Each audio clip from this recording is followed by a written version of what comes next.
The stock market gives you avenues. So these could be mutual funds, these could be exchange traded funds, right? So there are multiple passive avenues available. So just to give like a very dumbed down version of what this is. So instead of you doing the active stock picking, someone else does it for you, and they sort of issue another sort of security to you. So that person would act as an intermediary for you, and say for example you give 100 rupees to him or her, and then he or she sort of goes to the market and buys these stocks that they find is compelling, and they again issue a certificate to you against that, and all of this happens digitally. No rain. Folks, hello and welcome back to the Naren Agarwal Show. Today's episode is going to be one if you're interested in stock markets, if you want to learn the basics of investing in the stock market. With me, I have an expert. Lucky to have him as a friend, Mr. Saket Mehrotra. Saket is a chartered accountant and has also cleared the company secretary degree in India. He has worked for ITC, Philip Morrison, two big corporate names in India, and currently is a fund manager with Tusk Investments. Saket has been an active follower of the stock market and number cruncher since a very early age, and today we're lucky to have him on the show. Saket, welcome to the show. Thank you, Naren. Thanks for having me. Saket, Pleasure to be here. I'm so happy that you're here. The reason I wanted to have this conversation with you is because we've had a lot of conversations in private, and I thought might as well bring it on air so that other people could listen to this and benefit out of it.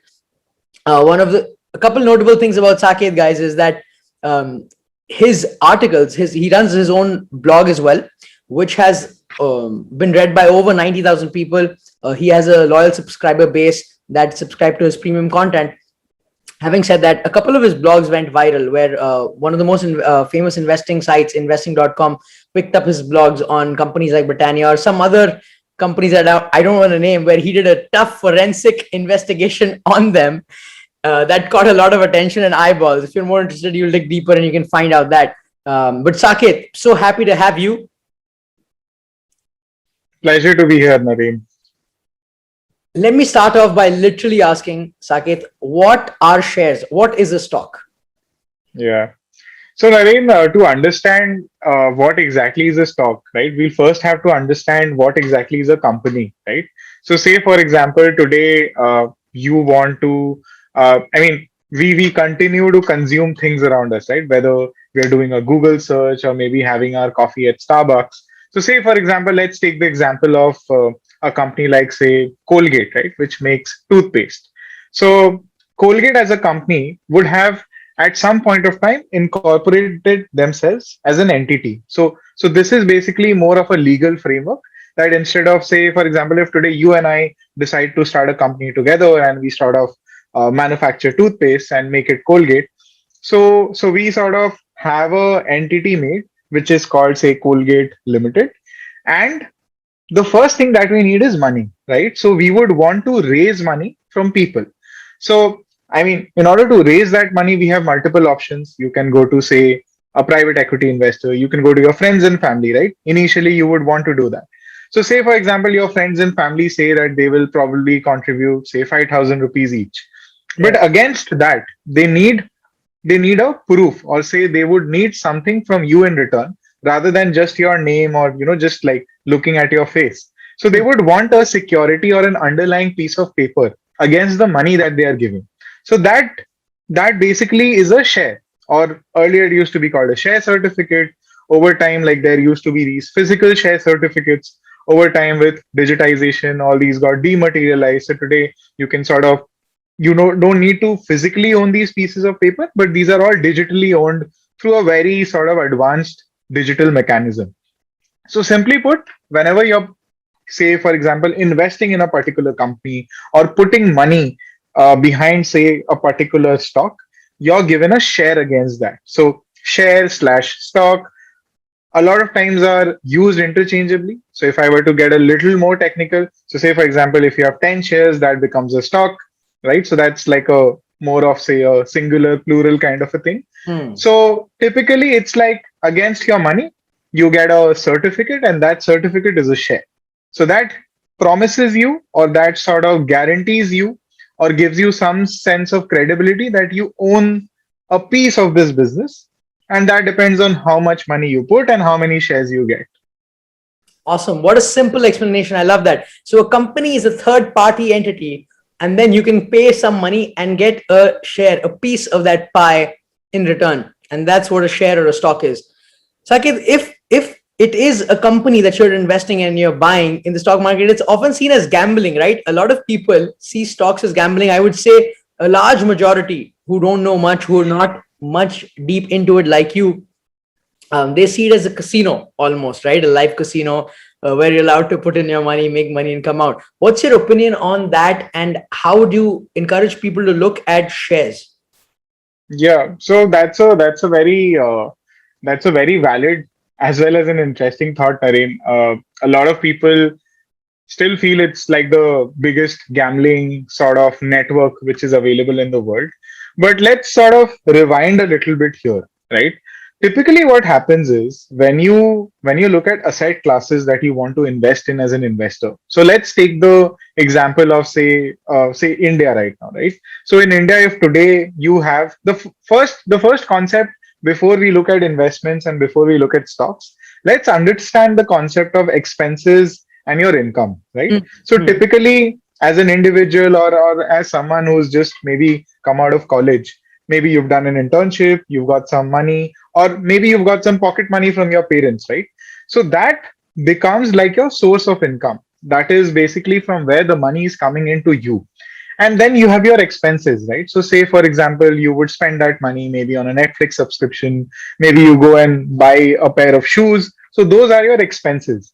So once you have a balance left, so say for example you've got 100 rupees and you've spent 80 rupees, 20 rupees becomes your savings, right?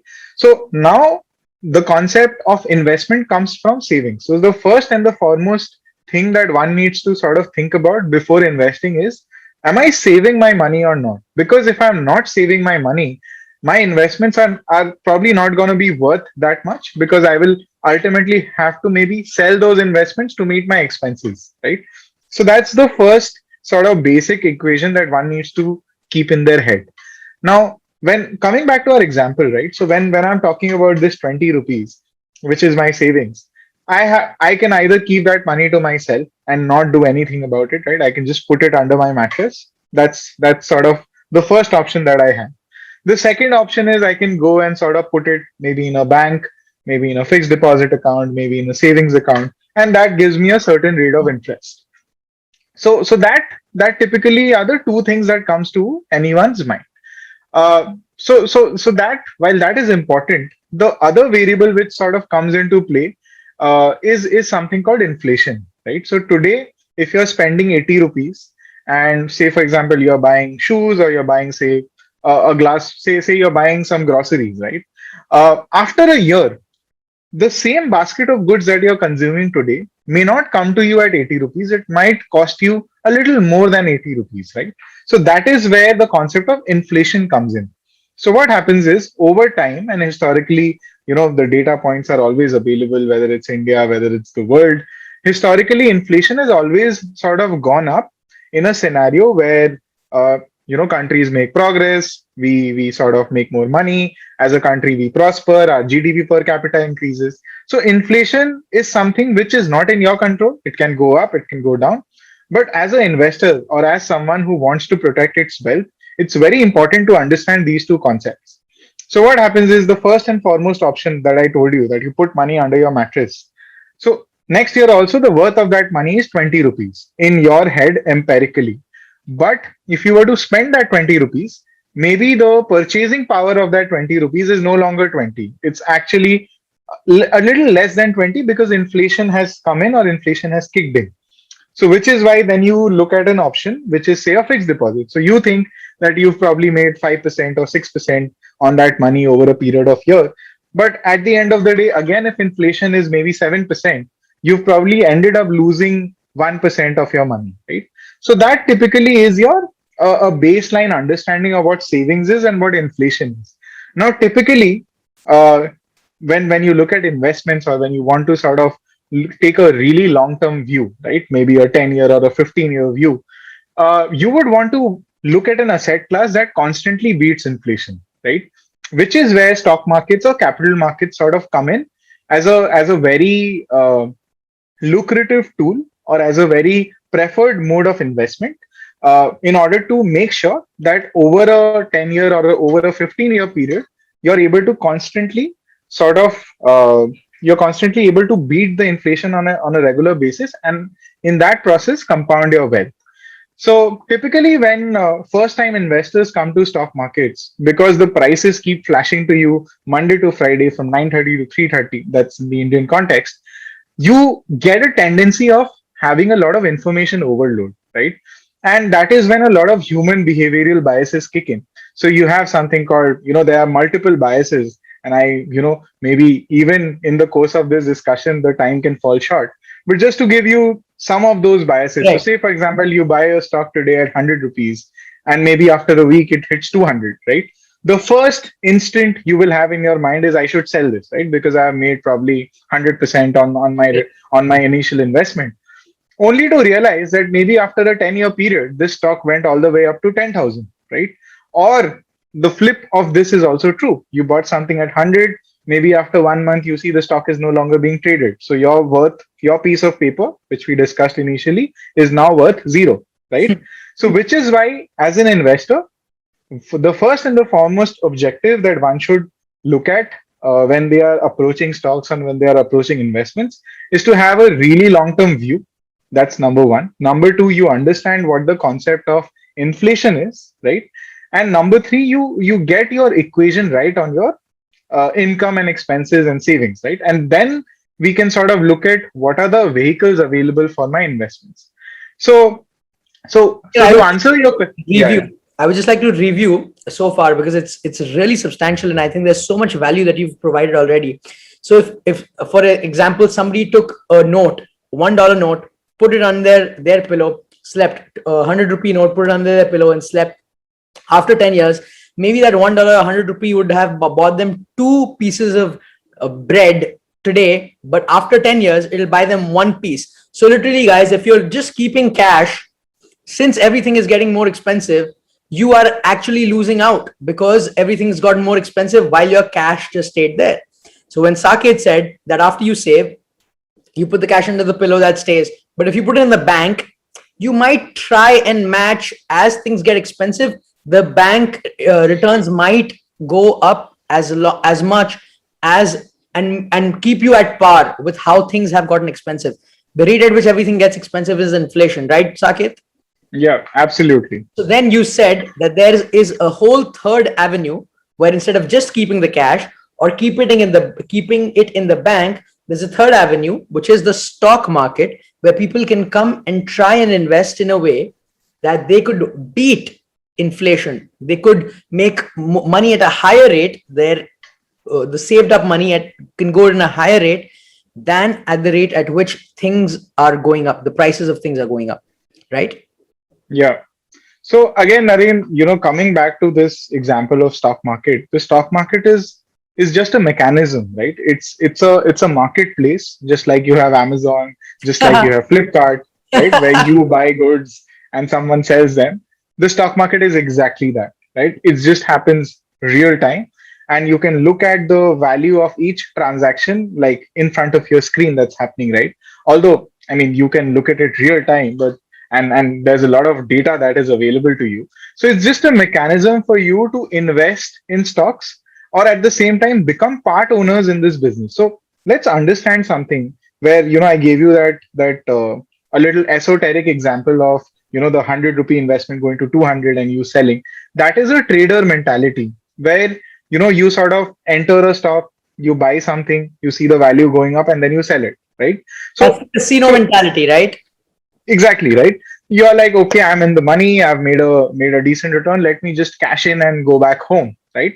So as long as your objective of entering into the market is that, I mean, okay, that's fine, you can have that objective. But at the same time, if you are really looking at stock market as a place where you want to make long term wealth and sort of beat inflation constantly year on year, you might have to look at a slightly long dated or an investor mentality rather than a trader mentality. Hmm. So, an investor, like, think of yourself as a billionaire, right? and who probably writes checks for startups and maybe invests in companies. That's something which all of us can sort of relate to, right? So today, the capital markets or the stock markets give you an option to participate in companies. Say for example, if I look at the Indian context, maybe there's HDFC Bank, which has outlets almost say everywhere next to your house, right? So today, sitting in your house, maybe with as low as 2000 rupees, you can end up being a part owner in that bank by buying a share of this. Again, going back to our initial example where we discussed what a share is and what a company is, right? Let's take a global context. So maybe you're a big fan of using Apple products. Maybe you use an iPhone and you're seeing them, really kill it by selling, models after models in every year whenever they have the Apple event. So you can just go ahead and buy maybe $100 worth of Apple shares. No one is stopping you from doing that. And by buying shares in Apple, you become a part owner in Apple. Like, think of yourself maybe sitting on the boardroom, right? Maybe telling Tim Cook, "Hey, what's up?" So obviously, to reach that level, you'll have to acquire a substantial quantity of shares. But even by buying one share, you become a part owner in that company. So having that mindset will change things dramatically for you. And the issue that I see here a lot of times, and again from my experience, is that somewhere someone sends you a text message, or somewhere someone calls you up and says, "Hey, why don't you buy stock ABC? I feel this is gonna go up." And then you're like, "Okay, let me just buy it," right? Now, without knowing what the company does, without knowing what business the company is in, or hey, how the numbers of that company are, you're just parting away with your hard-earned savings, right? So which is where Hmm. the losers sort of fallacy comes in. And then there are other behavioral biases that kick in, which we can discuss later. But the prime objective that I'm trying to tell you is, look out for companies, or look out for brands that you're familiar with. See that, okay, if it makes sense. Do you feel that, okay, maybe in the next 5 or 10 years this is not going anywhere? I mean, you could be wrong, right? But if you're on the right side, you can sort of significantly end up making a lot of money based on if your bets are right. I mean, again, coming back to the casino mentality discussion, in a way you are betting, but as long as you make an informed bet, the chances are you might come on the right side more rather than being on the loser's side. Wow. Another way I'm thinking about what you're describing is, let's say you go to see a horse race. So when you have the investor mentality, maybe you actually own the horse, you feed it, you nurture it, you take care of it, and you want the horse to win in the race, and you invest in the horse in the long run. You buy it.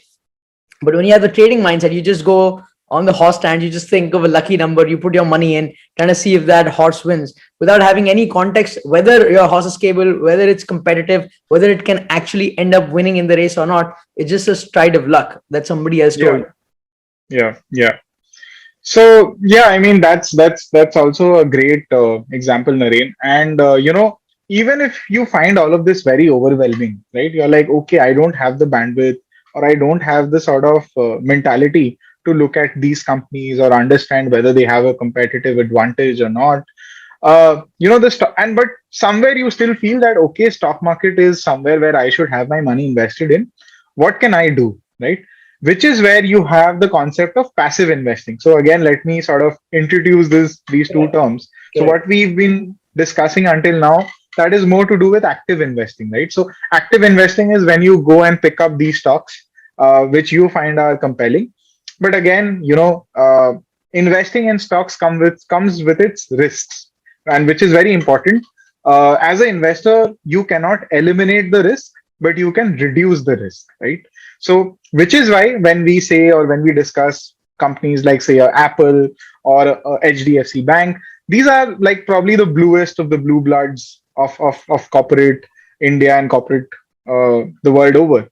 So a lot of people may not have that bandwidth to do it, but even if somewhere in their head they think that, okay, we need to be invested in stocks, the stock market gives you avenues. So these could be mutual funds, these could be exchange traded funds, right? So there are multiple passive avenues available.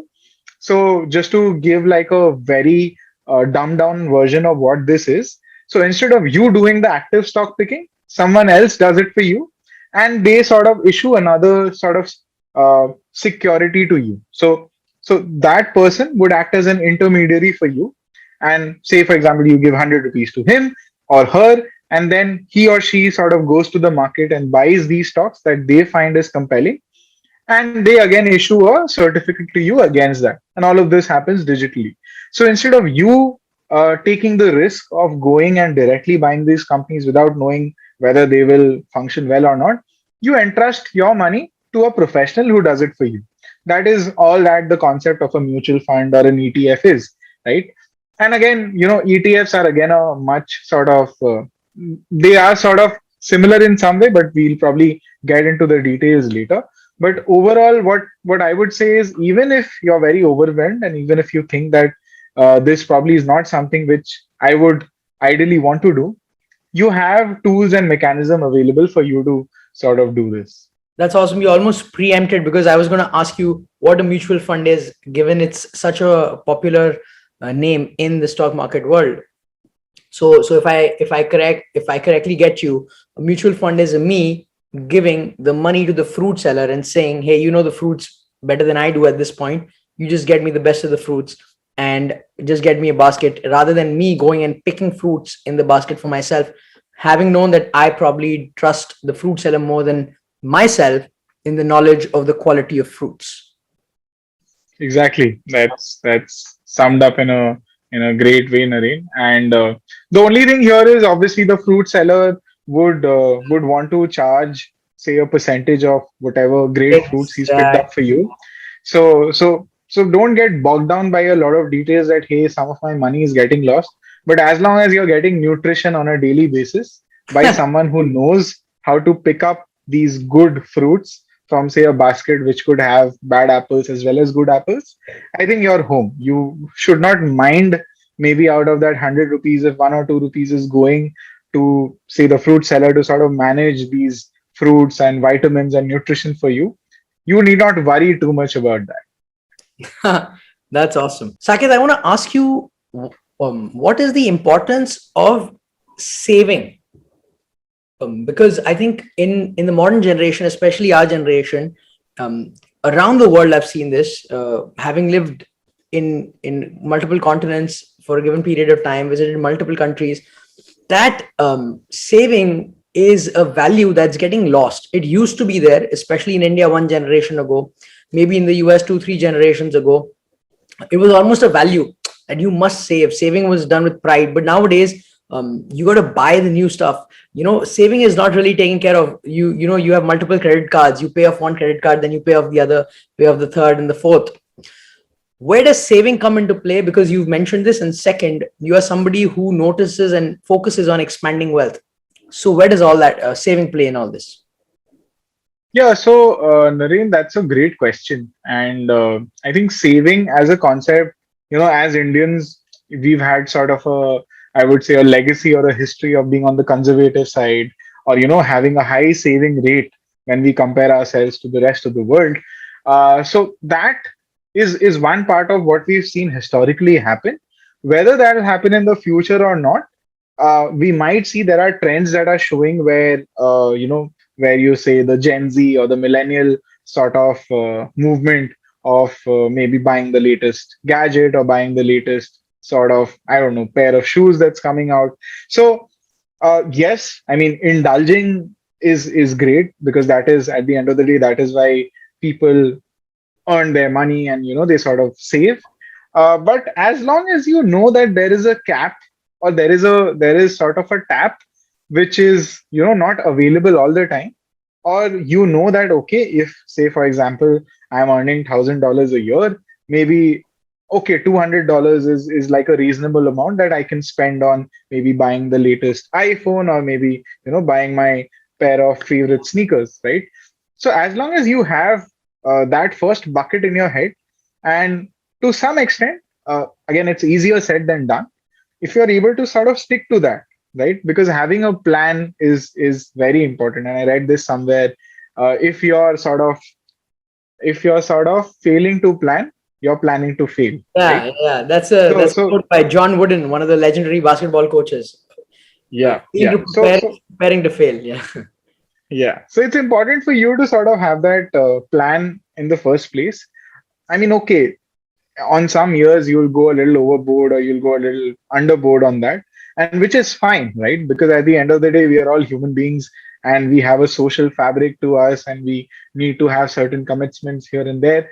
Again, this is more esoteric in nature, but coming back to our discussion, uh, that's one part. You need to have sort of the broad contours as to how much you can do here and there. uh, but having said that, if maybe you're earning 100 rupees and you're ending up spending maybe 120 or 130 rupees by taking on, say, leverage or maybe your credit card debt, that is something that you need to be really cautious about. Or that is somewhere or sometime that you need to start worrying that, okay, this is not the way to look at things. Unless you feel by spending that much money, maybe you're investing in yourself. It could be, say, for example, you're trying to attend college, or maybe you've realized that you're great in music and there is some course that is helping you sort of hone your music skills. Because the very first investment, which is very essential, is on your is on your own self. If you're sort of deviating from that path to do this, it's great, because then I think the biggest bet or the biggest investment you can make is on your own self. And as long as you don't do that, maybe staying relevant could be a challenge in this ever changing world. So that's important. And I've covered the plan part of it, and the second part is on where this money is going. But say, for example, if you are spending 150 rupees in things that you don't need, this is again a quote by Warren Buffett. If you keep buying things that you don't need, you might have to end up selling things that you need, right? So as long as you're not doing that, I think you're home. But be cognizant of that fact. And Naren, somewhere I feel today the way technology or the way you have the overload of information available all around, today millennials are actually talking about personal finance or investing way ahead of maybe how you and I would have thought, right? So that also is a positive trait when I see at things. But again, it comes with its downside. So today everyone wants to just go ahead and put all their money in crypto, even if they have no idea about what it is. So that's again the downside to this. So it has come with its share of pros and cons. I am more of an optimist, and I'm more of a, because I have always a bullish bias when I look at things. So I feel that over time maybe people will make wiser choices, but at the same time there are risks to what we see around. I think the pros will always outweigh the cons. Awesome. Saket, you mentioned the word bias once again, and I want to learn a little more about what kind of biases might be at play when somebody is investing in the stock market, when somebody starts off. I think Naren, so the list is endless. I'll just like sort of try and Main cover ones the that come to your mind, yeah. yeah. So the first and the foremost bias is something called a sunk cost bias, right? What does a sunk cost mean? So say for example you've put 100 rupees in an investment, and this investment has gone bad. Or say for example the company said that, hey, we didn't do things well, and we are in deep trouble. uh, and then you realize maybe you bought that stock at maybe 100 rupees. You bought one share for 100 rupees, and due to a slew of bad news and bad reasons, the value of that stock went to 20 rupees, right? So it dropped maybe 80%. And suddenly you realize that, hey, my buying cost was 100, today it's at 20. Let me put some more money, right? And let me average my buying cost up, or let me average my buying cost down. So say you in your head you're thinking, okay, I spent 100 rupees, I got one piece of the share. Today if I spend 100 rupees, I'll get five pieces, right? Or I'll get 5 units of the share. So I'll have a good sort of average buying price. So what we end up doing as investors, or this is again where the human bias kicks in, where we think that this initial 100 rupees that we had put, and because the price has now gone to 20, we'll keep investing money until we bring the initial price or the initial purchase price of our investment down to a level where tomorrow, say if this goes from 20 to 40, we'll sort of sell it and make money, right? So the bias that is here is called a sunk cost bias. So to understand the bias, let's understand what sunk cost means. So if you've put 100 rupees and for some reason it has gone bad, accept the fact that okay, I've made a bad decision and move on in life, which is very, very important.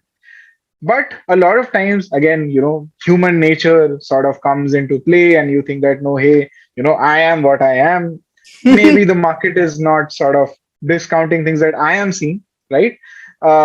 So you sort of keep putting your money, and this bias in your head is there that okay, my initial purchase price was so high, let me try and bring it down. But in reality, what has happened is this money has probably gone, and it's probably not coming back. But somewhere in the back of the head, even after knowing all of this, you will continue to keep putting money because there's an inherent bias in your behavior, Correct. right? So that's one. There is something called a recency bias. So, say for example, you've seen maybe you started investing in 2009, right after the housing crisis hit. You would not have probably touched banks. You saw that in 2008, all the banks went belly up. There was a big subprime mortgage that happened. So a lot of housing finance companies went bust in the US and so on. So maybe when you started investing in 2009 or 10, you would have not looked at these companies in the first place because you feel that what has happened in 2008 might just happen again in 10, again in 11. So there's a recency bias. Hmm. So maybe by doing this, you could have missed out or missed out on a great opportunity that was there in the housing space, which just because of an inherent bias you failed to look at. So that sort of is another bias that one can think of. So there's a sunk cost bias, there's a recency bias, and the list is endless, right? Uh, and it's very important, and these are inherent limitations to decision making, not just when it comes to investing, but in real life. So as someone who wants to take decisions in a better way, it's important to sort of look beyond these biases. Yeah. It's not easy, but if you Correct. make a conscious effort, maybe you would sort of be able to hover over these. Nice. Saket, you are somebody who is a number cruncher, right? You get into the logic of the stock, you look at the reports, you look at the numbers, and then you've also done your chartered accountancy, your CS degree, which is also to do a lot with number crunching and the logic aspect of it. But you also talk about these biases, which is a totally emotional, innate human nature. Yeah. What percentage would you give? Like, what amount of emotional intelligence would you say is required, and what amount of intellectual intelligence is required to do decently well in the stock market?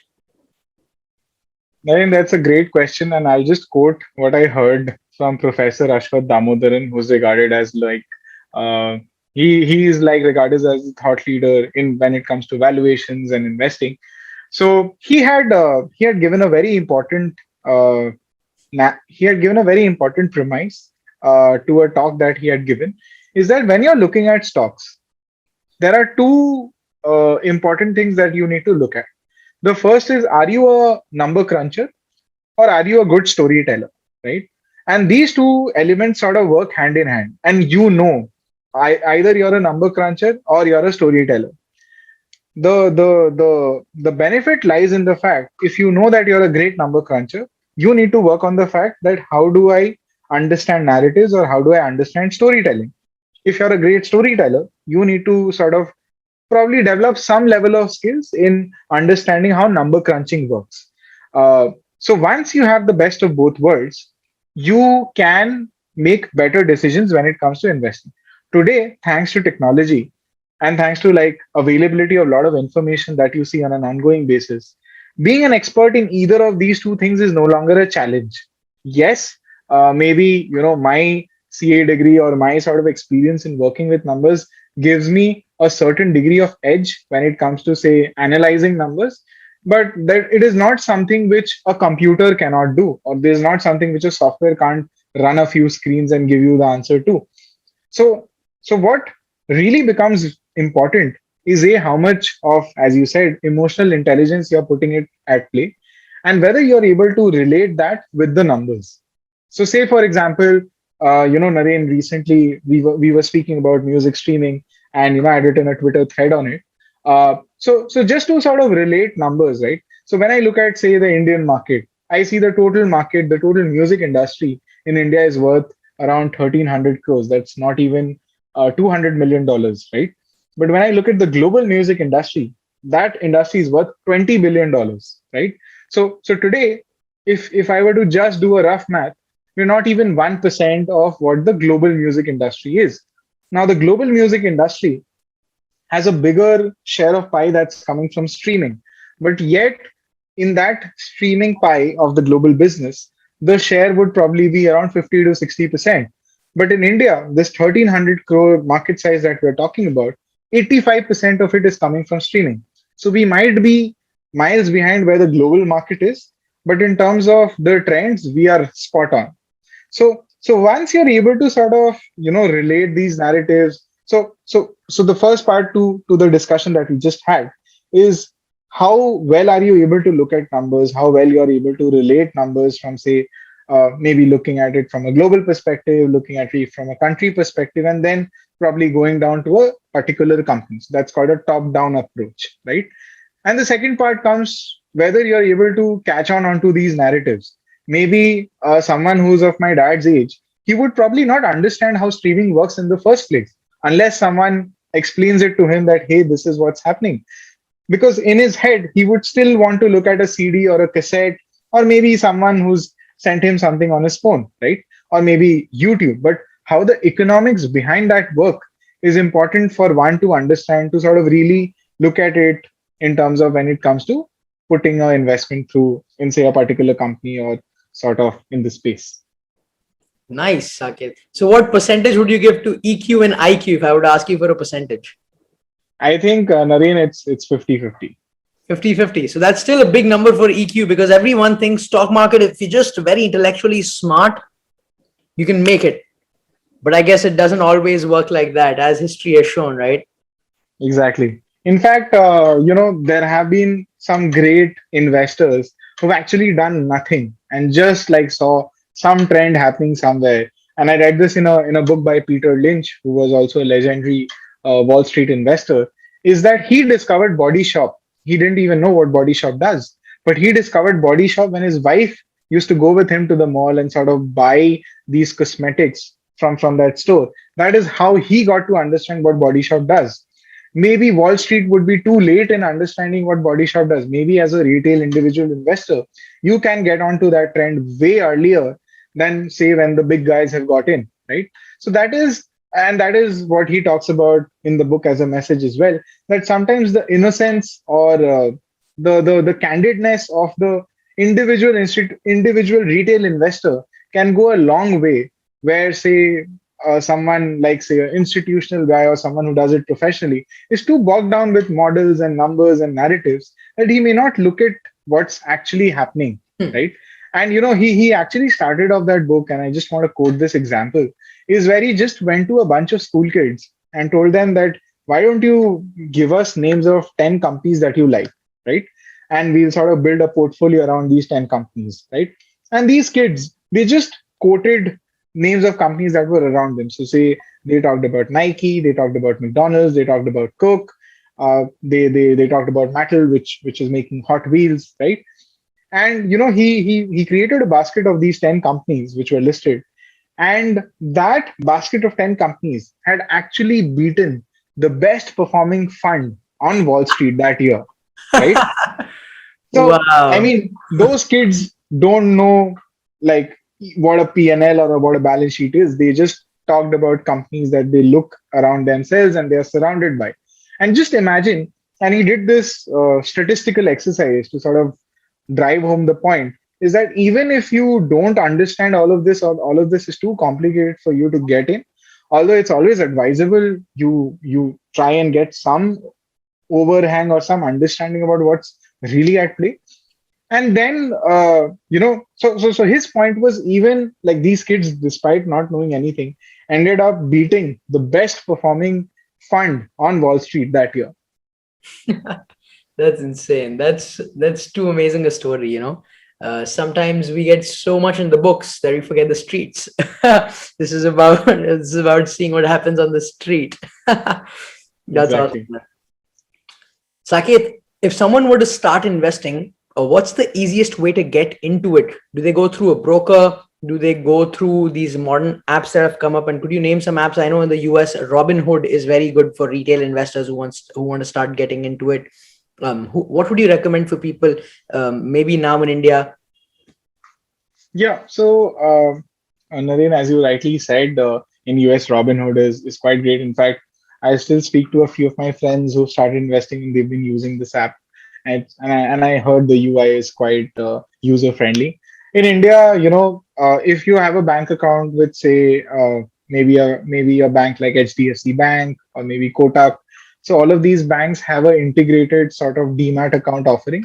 So in order to buy stocks, you need a demat account, which is a dematerialized, as we mentioned, right? So those physical share certificates no longer trade in and trade out. So it's all happens digitally. So these banks can open an account for you on your behalf, or you can sign up, with say a Zerodha. I personally use Zerodha, so that I like how their whole UI and UX is. So you can easily go and open an account with, say, either these brokers. If you have a bank account with them, you can just call up your relationship manager or wealth manager, or you can just do it online, right? Everything today happens quite easily. Or you can open an account with Zerodha if you think that maybe your bank is not giving you that sort of a value in terms of an integrated account opening. Uh, so that's number one. You need to have a demat account.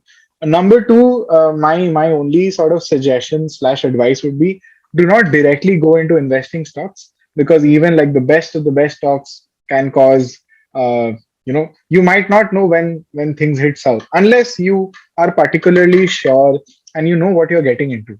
So I mean, if you understand, maybe so you might just drink Starbucks coffee every day and you think it's a great stock that one can own. But do you really understand what goes behind making that coffee, or say how the business economics of Starbucks works, right?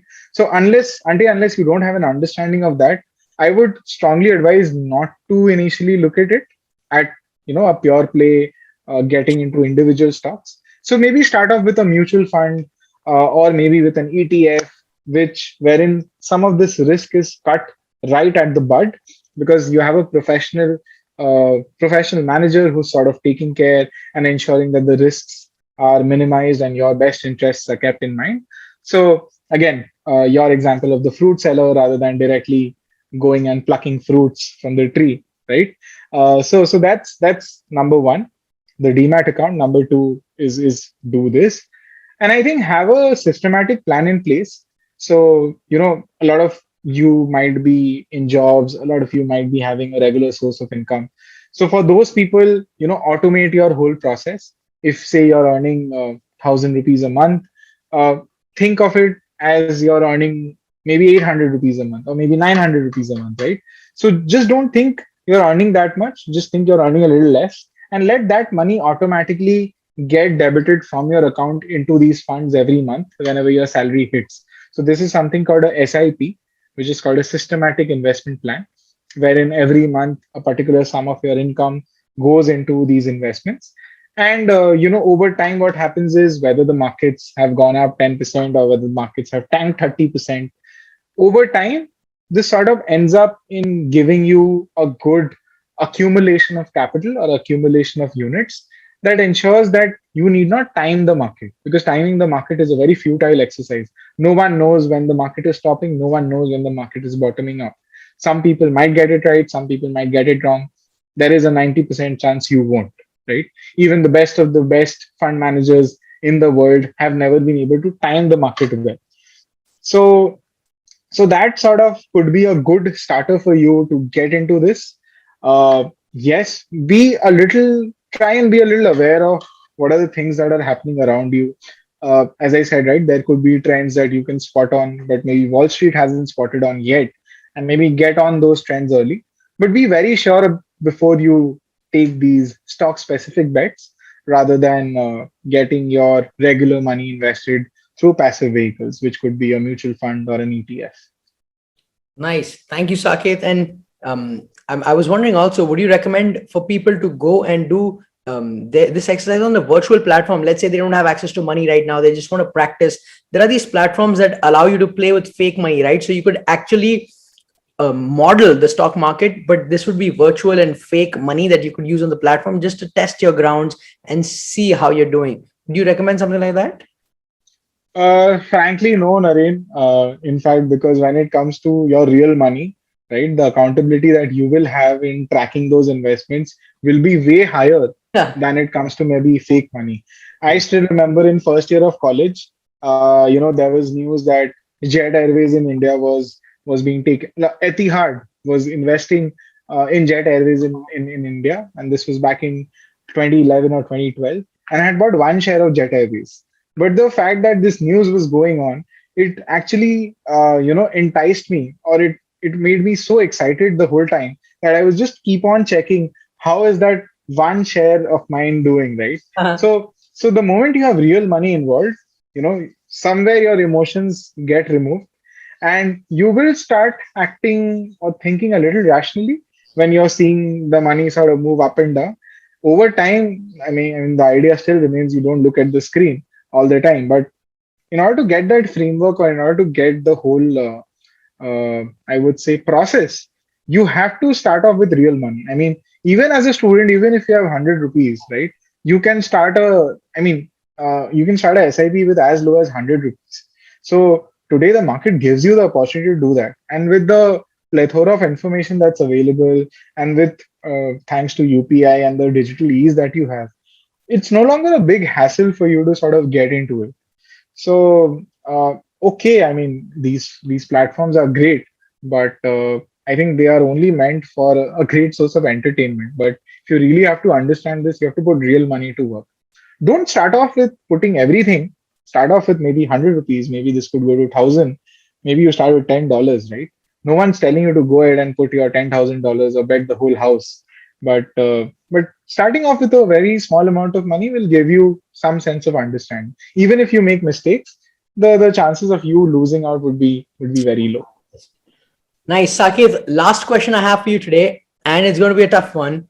Um, some people say that this whole industry, this finance industry, is too crowded, and it's not needed that so many people are putting so much effort just to allocate money from here to another, just to move. It would be better if people go out and create stuff, and this is something that is not productive for society at large. Mhm. What would you say? No, so Naren, I don't think that's the way to sort of look at it, because we are living in a world that is more capitalistic, I would say, rather than say socialistic, which was maybe at some point of time, or it still exists in some parts of the world. But the way to see forward, or the way to look forward, is sort of uh, how capitalism works.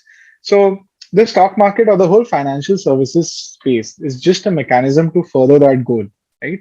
Whether you're someone who wants to start a company, whether you're someone who already has a company, right?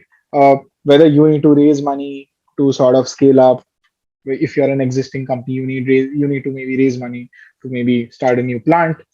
The financial services space gives you a bouquet of products that can help a startup, or it can also help an established company. That's point number one. Point number two is, if you go back in time, maybe 15, 20 years ahead, or maybe even 30 years back, uh, maybe a bank interest rate would probably be at 12 or 13 odd percent. And today the bank interest rates are at what, 2 or 3%. Globally, the interest rates have sort of went to a level which is maybe negative in some countries, right?